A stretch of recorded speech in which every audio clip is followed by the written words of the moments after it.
What's up, and welcome to another episode of Winged Octopus. This is Tyler here, alongside Tess and Greg. How you guys doing tonight, coming back from the holiday break? I'm doing peachy keen. 2018 is treating me well. I hope 2018 has been kind to both of you boys. I Well, am refreshed, relaxed, and ready to go. Awesome. I guess Tyler? two beats one because my dog unfortunately passed away, and shout out to Ortiz, who is now in my living room, and unfortunately no longer with us. But we're making through it. Did you say he's now in your living room? Yes, he is in my living room in, what do they call those things? Basically a box with its ashes in Oh, it. he's in an urn. I thought you We like did got that your with dog's my stuff. cat, so I Urn. totally Yes, understand. yes, that's the word. But you know that we're not doing this today, so unfortunately he's not with us anymore. Ortiz, we miss you, buddy, but there's nothing I can do about that. So without further ado, the Wings have been playing some pretty good hockey, so I guess that's good. Besides the game against Tampa Bay the other night. Tonight, we're going to talk about the All-Star game rosters, primarily the Atlantic Division, and then we are also going to give some player grades to the forwards. Basically, that's all we have on the agenda tonight, and then on a later podcast, we're going to do the defense and the goalie because we feel like that's an important thing to do. I hope everyone's holiday was good, and the New Year treats everybody better than it's treated me. Without further ado, I'm going to send it over to Greg so he can shout out our number one sponsor. Yeah, our number one sponsor, which is Howie's Hockey Tape. Listen, guys, if you haven't been to Howie's yet, what are you even doing with your life? Howie's sells to the NCAA, the AHL, and the OHL. Anything you need for the locker room, Howie's has.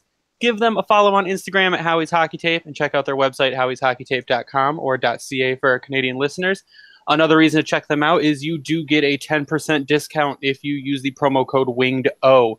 So show some love to a Michigan company and check out Howie's Hockey Tape today. Bam. That was beautiful, Greg. Thank you. Beautiful. I It was love it. poetic. Like, I could feel it. I almost cried. I could almost feel the tears. I could almost feel them So- coming down. So today we're going to start out, we're going to talk a little bit briefly about the All-Star roster for our division, which is as follows. We've got Barkov, which I feel like he's a shoo-in. Jack Eichel, who is literally the only player on the Buffalo Sabres. We've got Kucherov, Marchand, Stamkos, our very own Mike Green, or Michael as I like to call him, Victor Hedman, Erik Karlsson, Carey Price, and we've got Vasilevsky, which the glaring thing from this roster is 4 Tampa Bay players. We'll start with Tyler. What do you think about this all-star roster? Well, I think there's a lot of Tampa Bay Lightning, but rightfully so. They're the best team in the NHL right now. Kucherov obviously is off to a magnificent start, as is Stamkos and Vasilevsky, and Victor Hedman's a tremendous defenseman. So, I mean, I like the roster. I would have liked it a lot more if Anthony Mantha or Dylan Larkin was there. However, I do understand that, there's a certain amount of forwards and that's it. And then, there has to be one from every team. I would have liked to argue, possibly Larkin over Eichel and then maybe Ristolainen over, Mike Green. But, hey, it is what it is. And Green's been good, but he's not the best Red Wing. And I thought the All-Star game was, supposed to send your best player. And Yeah. so that's my real thoughts on it. Other than that, I mean, it's a 3-on-3 tournament. So Dylan Larkin would have been unbelievable in that. Plus the fact that, he gets to possibly defend his title against Connor McDavid in the speed skating contest. And it really sucks that he doesn't get to do that. So, although I have a feeling in the next coming years, we're going to get to see that battle. And I hate to say it, but I think McDavid's going to blow him out of the water because McDavid's just got speed that you can't teach. So. Think you're wrong. What are you smoking over there in Boston? Because wrong is what you are. Tess, what do you think about the All-Star roster? Look, does Larkin, but sorry, I didn't mean to cut you off, Tess. You're fine. Well, from my job perspective, I can't talk. Being a nanny and my oldest child is obsessed with Mike Green. I am very happy to see her happy. I filmed her reaction earlier to her. I'm like, guess who made the All-Star team? She's like, is Dylan going? I'm like, no. She goes, Mike Green. I'm like, yeah. She's like, oh my God, so happy. So like, it was nice to see your kid happy, but also like Dylan Larkin is having an awesome season. So I would have loved to see. I've literally thought maybe Larkin and maybe Green. I mean, obviously, like Tyler said, Manthan Larkin would have been awesome to see because I feel like if they would have made it, it would have showed all these hockey fans like, guess what? Detroit has these young guys, and we're not going to be dead forever. Like we have hope. But I mean, Mike Green, he is our best defenseman. He hasn't done anything to make me hate him. He's not Erickson, so I'm fine. I mean, I just like to have someone from the Red Wings be represented because I remember a few years back, I believe Datsuk got voted in, but he like took a leave of absence. He was injured, so we had like no representation. I was like, well, that's just kind of shitty.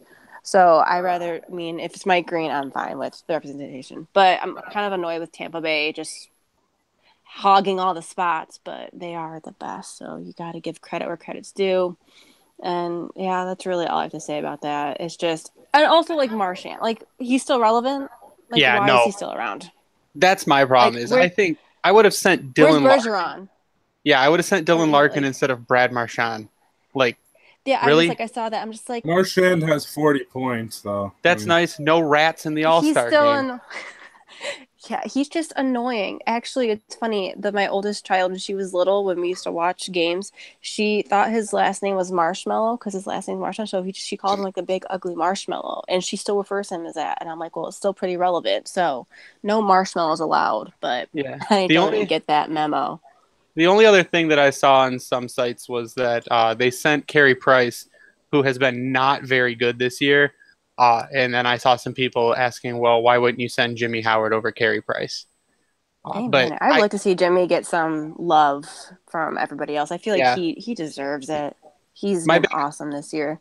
My big upside to our All-Star team is sending Mike Green hopefully boosts his trade value before the trade deadline. I was thinking that too. He's gonna like possible people. I mean, I don't think other like do GMs go to the All-Star game? Do they scout players there? Is that what it's? I think they go to whatever thing the other GMs are at. So if a GM is going, I would assume all of them in the little meetings because the All-Star game is kind of close to the trade deadline, which I believe is towards the end of February. So yeah, it's usually around like the last day of February. Yeah, so I think that I would assume the GMs would go to talk trades while they're there, so they can do it in person. You know, Ken Holland has a flip phone whose battery gets like 20 minutes, so he's got to go see them face to face and read the newspapers.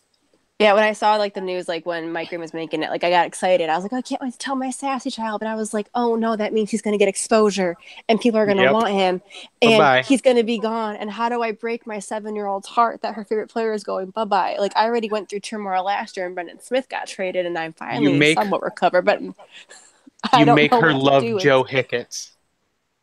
No, she'll love Dylan Larkin and Anthony Mantha. Philip Hronek. Or whatever team Green goes on, I'll like find her a shirt or jersey. She has a Mike Green shirt for Red Wings. So I'm like, that's not going to last too much longer. Yeah, you'll get an Edmonton Oilers Mike Green jersey. No, he's not going there. That team sucks. I thought he's going to a contender. I thought we were going to be smart and somewhere they have a chance to win, not suck.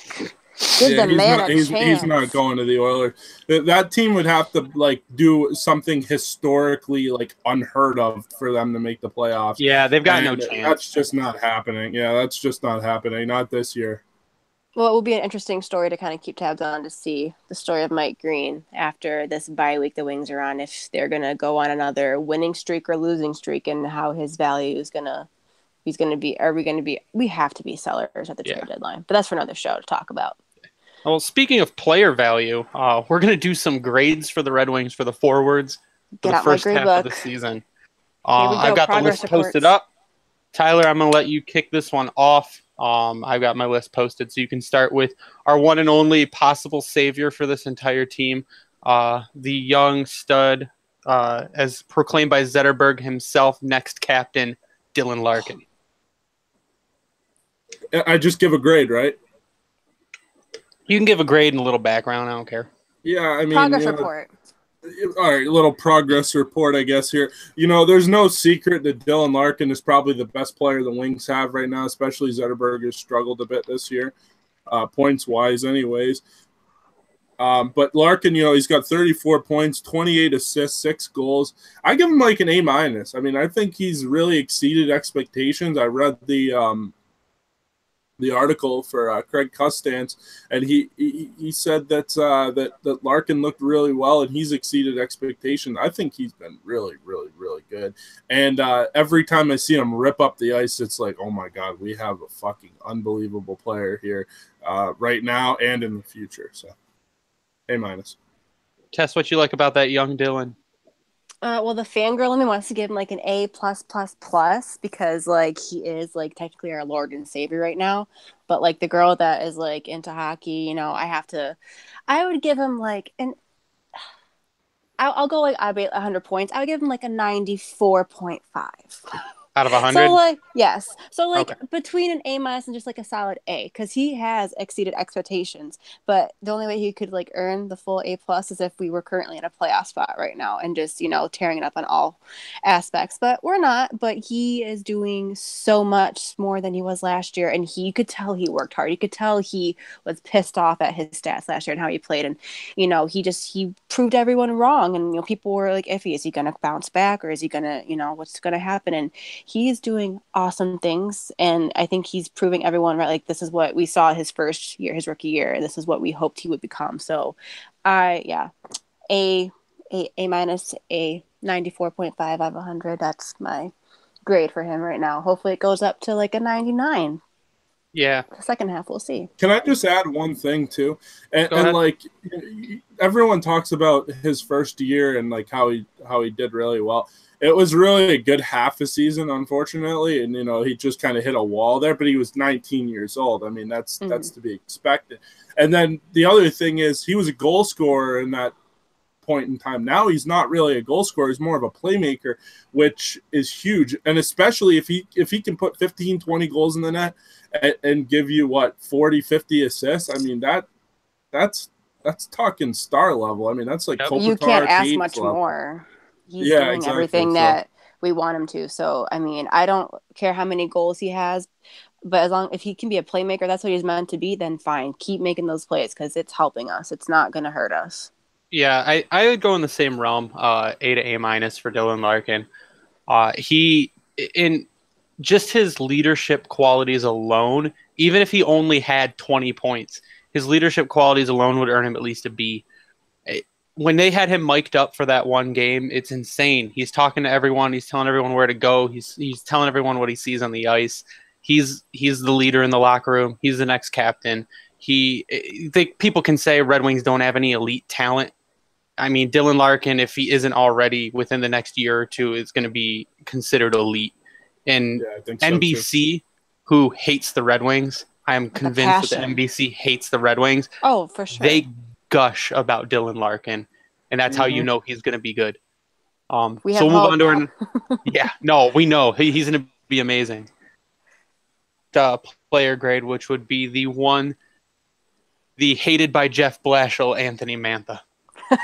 You mean the spare part? Is that who you're talking about? We have the air wheel and who fell off 10 miles ago.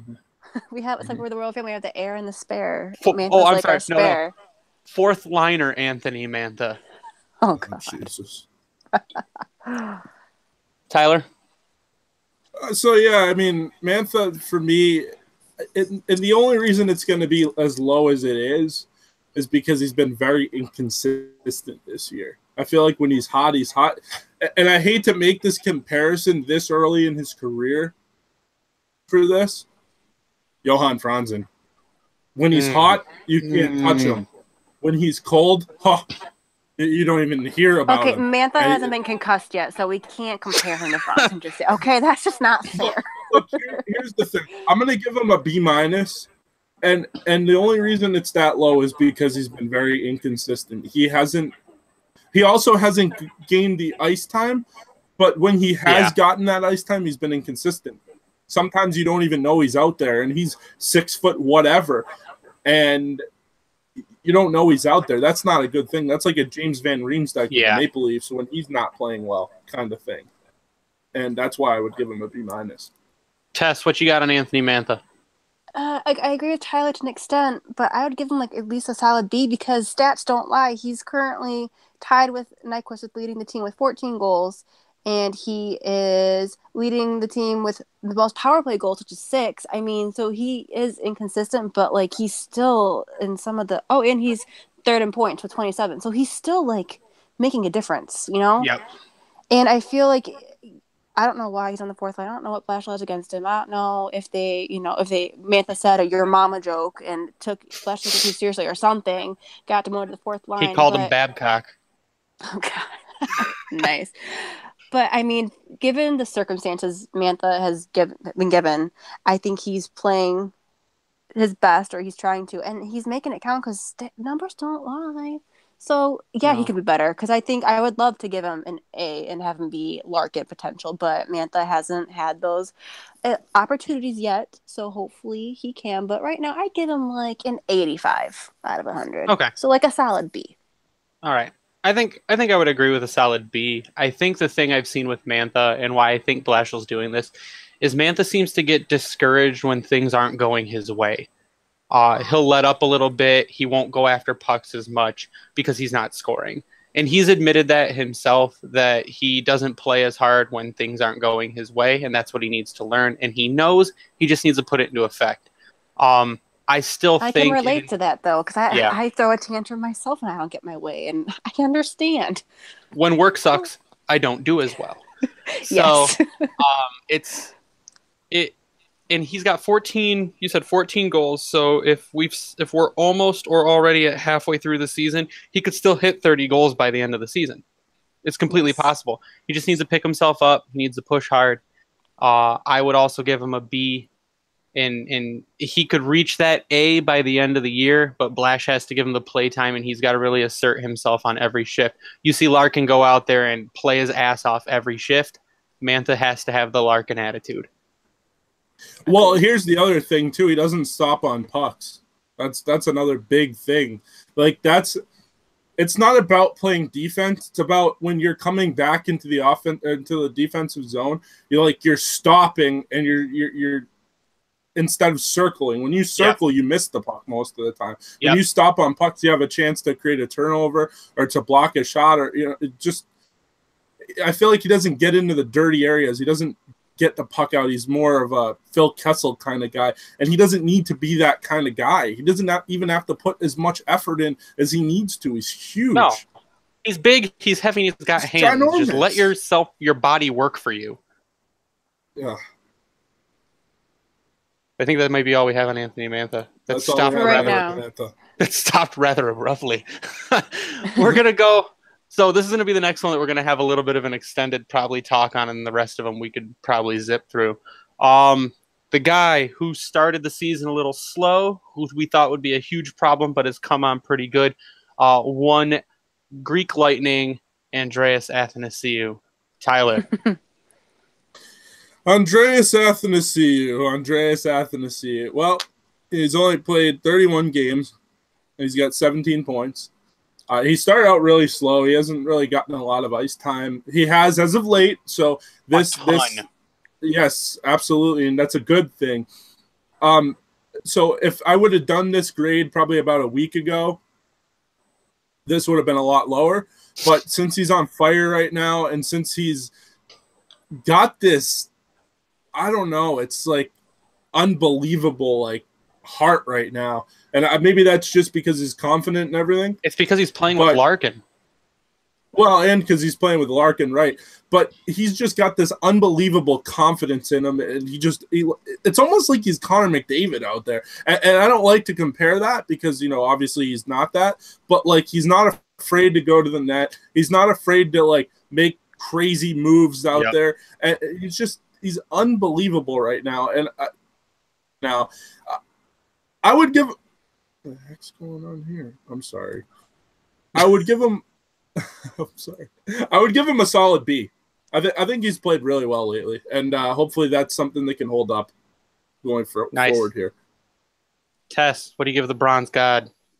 Well, I was really Let's impressed go. that he scored in 6 seconds into overtime a few games ago. Like I was like, okay, Andreas, I see you. Like you're Yeah, making tied up in my Max book. Sundin. I was not his fan this summer and the holdout. Like I told him he can go pack his shit and leave if we're gonna be greedy. Like, But he has his attitude has changed as we can see, and I'm looking at his stats and like the numbers aren't pretty. He's a -10. So like I'm not gonna go off the stats. Yeah. I'll go with Tyler a solid B. I feel like within like the last month or so, his attitude has changed. It's like you can see it on the ice. He's not being like an arrogant asshole. Like he's not like being a puck hog. He's just kind of making plays happen or just like let it happen in front of him. And he's shooting the puck and he's scoring and he's super fast and he's helping us out. So I can't complain. So he can get like an 85 out of 100. We'll go with that. Okay. Room for I think I improvement. like that. With Athanasiou, like I said, like Tyler said, if it would have been 2 weeks ago, I mean, he probably would have been at like a C minus. But they put him in with Larkin. I think right now behind Larkin within the past 4 or 5 games, he's been second on the team in ice time. And Larkin even said, Larkin's like, I chip it up. Athanasiou's there. He grabs it and he scores. It's insane. He's like, there's times when I chip it up and he's not there. He's like, and I don't know what's happening because he always comes out of nowhere. He picks up the puck and he goes and he scores. He's a minus. Now, I'm throwing plus minus out the window for the Red Wings because if you're on the ice at the same time as Danny DeKeyser and Erickson, your plus minus is screwed. Erickson is a +4. Well, He leads the Ericsson's a team. +4, Okay, yeah. so I don't care. I don't care. I know But it's really annoying to see that stat. So we're gonna just make it all irrelevant. Plus minus is garbage. It's a useless stat. Who cares? I'd give him the same grade though. I mean, I'm on the same page as you guys with Athanasiou. He's right now at a B minus to a B, but he could go if he stays on line with Larkin. He keeps getting the time he's getting. He could go up to an A this year. It's fully possible. I don't know what they're gonna do with him though before the end of the season. Like, do they trade him? I don't know. Do they sign him long term at the end? Is Blashill and Holland even going to be here? So Stay tuned to the next thing. Episode of the Detroit Red Wings saga. Yeah, brought to you by yours truly. So we've only got a few more minutes. I'm going to do one more that I think should be a little bit expanded on, and then I'm pretty sure we could wrap it up with a single grade for the rest of the people. Awesome! I love this. Actually, I'm going to group 2 people. I am going to group Franz Nielsen and Henrik Zetterberg. Okay. Whoa! What about the goose there? You got to talk about the goose a little bit. Fine. I'm going to group Goose, Tatar, Zetterberg, and Nielsen. Oh, God bless. Okay, here we go. Which I would give that grouping of players a C. They've been average. Did you say Goose, Zetterberg, Nielsen, and Tatar? Yes. Yes. Tatar has been awful. Nyquist has come on strong lately. Yeah, within the past 5 or 6 games. Nielsen is what he is. I mean, he's a declining, useful player, versatile player, but useful. And then Zetterberg is what he is. He's a declining superstar. I mean, what more do you want? He's getting old. I said today, I think he's getting old. He's got 29 points. I mean, I think he's hurt again. I don't think he's hurt. I really don't. I think I just think he's not fleet of foot anymore. I think he's getting slow. The game's speeding up too much for him. The game's gotten too fast for him. My other prediction was I think he's gone at the end of the season. That's a possibility as well. I'd give that group a C+. I'll be nice. Okay. Tess. Yeah, I give him like a 76% out of 100. So like a solid C, not C+ worthy. I mean, Nyquist has had his hot moments lately, which is awesome, but he and Tatar can go hot, then they can go cold. And Franz Nielsen, he is useful. Like, I feel like if we need him, like, in shootouts, we can depend on him. If Yeah. other scenarios, if he's there to make a play, he will do it. I feel like he's a smart hockey player, but like, he's middle aged. He's not a hot shot anymore. So he's just solid. He's doing his job. And Zetterberg, my man, he's having a really rough year. Yep. So yeah, they're just average, which is fine. You know what? We have Mantha and Larkin and Anthony Steve, so it's fine. I'm not going to complain about it. What I like about Franz is that he's consistently average. He's never really bad, and he's never super amazing. He will consistently perform for you every night and be really good defensively and be decent offensively. Franz is probably one of our best two-way forwards because he's really good on the defensive side of the puck. He doesn't make any like stupid error. He's not a mistake maker. You know who else I would put in that I forgot that I'll give a really quick grade to? Martin Ferk. I'm going to give him a B. B minus B, because he's our power play quarterback. I don't care how many people you hit in the head. He's got a hard shot, and he is amazing. And if you think that his shot is wild and inconsistent and doesn't know where it's going or nowhere near the net, then you can go screw yourself, Patrick O'Sullivan, because he knows where it's going. He hits the net 51% of the time, which is, I think, was less shots, a higher percentage than, who was it, Kucherov? Yeah, exactly. So shut up, sit down. Ferk's amazing. Now we're gonna Patrick O'Sullivan roast has started here. I hate him so much. And then everyone goes, "Oh, he's a former hockey player. You don't think he knows what he's talking about?" No, I don't. He doesn't. No, some people just aren't good with talking, and some people have beliefs, and it's just like, no, get out of here. He was trying to say the other day. He was trying to say the other day that the NHL ice surface should change because the players have changed. That makes That's no like telling sense. That's like telling baseball that, the guys have gotten bigger. We should make the foul line, or we should make it to every base not 90 feet. We should make it 150 feet. No, yeah. Jesus. Like what? Sit down. And we should make all the skates longer and all the sticks shorter. Oh my God! Make everyone wear sunglasses. Like, this is just dumb. Shut up. If they're going to critique Martin Ferk's shot, then why have they never critiqued Shea Weber's shot or Zdeno Chara's shot? Like that's what draws. I bet you they have the same shooting percentages. Yeah, that probably. Would be. I just think it's because Martin Ferk is basically unheard of. He's new, so people don't know him, and it's unfortunate what happened to Girardi. I'm glad he was okay that game, but you should not go down. It's not goddamn shot. It's not unfortunate because he got on his knees and he took a slap shot to the head.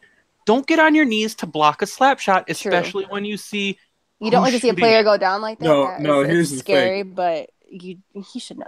He's a veteran player. He should know better. Here's the thing. Dan Girardi's fearless. He's like Ryan Callahan. Both of those guys played for the Rangers when Torts was the coach there. And when I don't know if either of you guys have played hockey, but you guys have been watching hockey long enough that a goalie's going to get fucking pissed at you if you screen the shit out of him. So if you're not going to block it, get the fuck out of the way so he can see it. So my thought is, okay, if you're going to block it, stand up and block it. And if you're going to block it and you want to go down sideways so it doesn't fucking hit you in the side of the head. How about that? Yeah.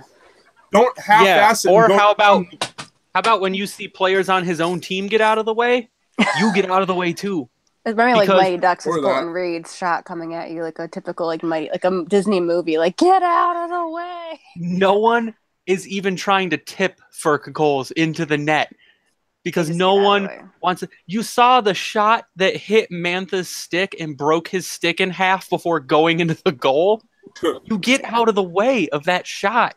Like, maybe it was just like dumb. I don't know, man. Back in those days, Ryan Callahan sat in front of Chara's shot and he broke his leg on it. Exactly. So this is a Winged Octopus public service announcement. Get out of the Firkin way. I'm gonna put that. Can we get that trademark? We should make shirts. Trademark Winged Octopus. Get out of the Firkin way. And I'm gonna sell the first one. I'm gonna send a complimentary one to Dan Girardi's house. All right, we're gonna wrap up the player grades with these final ones. We've got David Booth, Luke Witkowski, Darren Helm, Justin Abdelkader, Luke Glendening. C. And that's a D. I That give is him a solid D. I give him 70. I give them 65. Yeah, that's not good. Witkowski I like because he has that grit and he freaking fought. He started that brawl. Like I feel like that Gritkowski. I like it. I feel like we need it. David Booth, I mean, good guy, but he's just irrelevant. Applicator, I want to hear like I want what he has to think about him like not getting the C because I'm pretty sure he thinks he's going to get it, but bitch, you ain't. Sit down. Helm needs to retire. Glendenning, I love him, but he's just a fourth liner for life. Yep, and was easily replaced by B+ player Tyler Bertuzzi. I would give him an A-. Bertuzzi's been unbelievable. I love him. He's been great. And let me tell you something else.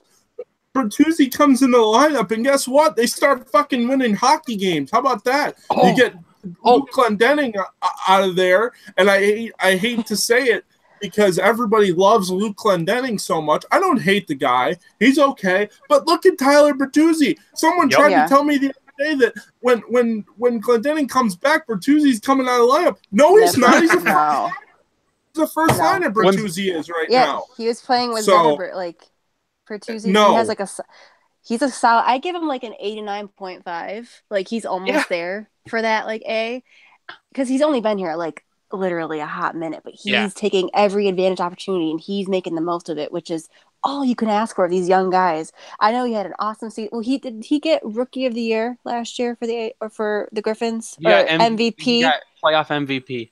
Okay, that's what it was. So you knew he was special, and I really was hoping he would make the team at the beginning of the season, but then he hurt his wrist, his hand. Was it a fracture or a sprain? Whatever it was. He hurt his wrist. He got a really bad boo-boo, and he couldn't play with us, and I was really bummed, but now he's here, and I'm so happy, and he's, like, right there getting an A, and I hope we keep him, because I feel like he could finish off at, like, a solid 95. Yeah, he's staying. They told him to get a house, permanent residence. Oh, that's right. Yeah, so that means that when Glendening comes back, either one of David Booth or Luke Witkowski will never see a Red Wings jersey ever again. You're riding the pine pony, pal. Witkowski, I believe, can be waived and go to the Griffins with no problem, which, I mean, they'd probably waive Booth first. But Bertuzzi easily replaces anyone on that fourth line. He almost easily replaces anyone on the third line. It's kind of scary. But at least we know that we've got talent coming from the Griffins. He plays his ass off every shift. Does. He's so close to scoring. And wasn't his first shift of his first game up here, he took a shot to the ankle already? Yeah, like, I was in Boston. I was there. Yeah, and they're like, he just got it. I was like, I'm like, no, he cannot be hurt. But like, he toughed it out. Like, any Bertuzzi would. I mean, he is his Uncle Todd's nephew. But I was like, get the kid a break. But no, he's awesome. I am so happy he's up here. I'll just say quickly, as bleak as the future may have looked, like, before the season started, I mean, there is a light at the end of the tunnel. Maybe we don't have a lot of star talent yet, but obviously that can be drafted. And if they're going to go into the route of not rebuilding and tanking, well, then they're going to have to make sure they do very well at scouting, and they're going to have to make sure they go every avenue, which means going into Russia and seeing free agents to be in those countries and see if you can get them to come over to the NHL for cheaper money. That means college as well, because they're linked to the defenseman there from Minnesota State, Mankato, Daniel Brickley there. So there's definitely a light at the end of the tunnel. It doesn't matter how you do it. It's just a matter of if you're going to become a cup contender again or a playoff contender first, I guess. They got to commit to wanting to like be good again. And I feel like we're like, but this season I think I'm kind of glad that they haven't let the winner mentality go by the wayside, like that they built for so many years. I'm kind of glad they didn't. You can't tell these grown-ass men and these like rookies, please lose so we can get the number one like draft pick. Like that's just not in any human competitive nature. You got to lose. Like that's just not how these boys were raised to play. No. Like they're gonna try their hardest, even if they lose 6-4. Even if we don't think they're playing their hardest, like, you know that they're trying. So it's not like you can tell like go lose. It's not gonna happen. There's some nights where the effort isn't there, but most of the time the effort's there, and they're just not good enough of a team. And I'll say another thing: if they had one star player, whether it be on offense or defense, that could put the puck in the back of the net. These 1-goal games would not be 1-goal games anymore. Oh no, they'd be in a playoff playoff position. They'd be in a playoff spot, and that's the difference in the league. It's not very big, and so like that's why I say before, if you tank, okay, maybe you do get Rasmus Dahlin, which he played unbelievable in the World Juniors, by the way. That's his name, Greg. It's that's Dahlin. his name. Oh, it's Dahlin. That's what he likes to be called. No. According to wrong, yeah. According to him, he likes to be called Rasmus Dahlin. So that's what we're gonna go with here. If you want to be on that side, he's gonna get used to being called Detroit Red Wings prospect Rasmus Dahlin. That's what he's gonna be used to call him. Well, let's pump the brakes on that, because unless we go into a major tailspin, the ping pong balls ain't falling our way, whether we make the playoffs or not. No, we'll just rig it. We'll just rig it like Pittsburgh did to get Crosby. But it could be. Like I was saying, just like quickly, like the difference in the league isn't that big. So if you were to, I don't know, somehow get that Daniel Brickley kid and he ends up being a stud, and you end up getting someone from Russia or someone from Grand Rapids end up panning out like Svechnikov. Yep. Well, there you go. Sorry, there's your star talent or whatever. Yeah. Call it Joe Hicketts. They have prospects. It's just a matter of let's see them in the NHL now. Yeah, we've got prospects, and Håkan Andersson has job security. So I think that's where we're going to end it. Tyler, if you want to take us out. Yeah, so the Wings are obviously on their break right now. But when they come back, they play Pittsburgh and Chicago back-to-back. So the first Blackhawks game of the season is coming up on Sunday afternoon. I believe they moved that to a 12:30 start. Both games this week are 12:30 games, and I believe they both said they're on the NBC network. So we are blessed with NBC announcers this weekend. Lucky us. Quickly, I'll just say it's horrible to hear what happened to Pierre Maguire. Obviously, you don't wish that upon anybody. And, hopefully everything goes well for him, because whether we like him or not, he's a great hockey analyst. No one deserves to have cancer, so... If you guys haven't heard, Pierre Maguire was diagnosed with prostate cancer. He's already had surgery on it, but, that's shit that sucks and doesn't go away easily. I believe Doc Emmerich said that he is aiming to be he's going to be at the Olympics. For the Olympics. Yep. So we Doc wish had it. Pierre all the best. Even though we don't, we are all Pierre, you don't like to hear if anyone gets cancer. No, so absolutely. We are all supporting Pierre through this battle, and we will be happy to hear his voice between the benches in the Olympics. It will be a relief. I don't know about that, bittersweet in a sense, but we want him back healthy. Yeah. I let's agree. do Twitter tags, guys.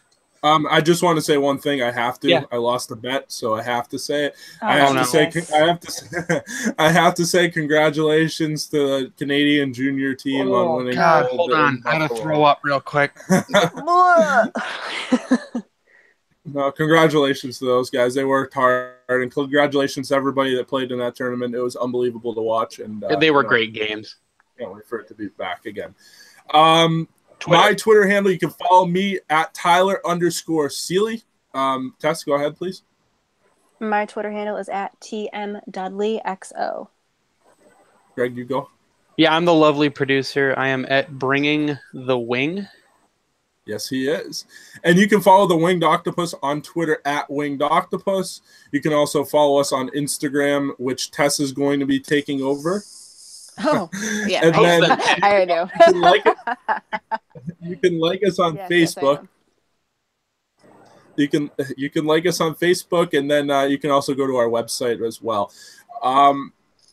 That's it. That's all I have. Stay classy, Hockeytown. Hopefully, they can continue the tear they've sort of got themselves on, and beat Pittsburgh and Chicago, and see if they have some real cojones.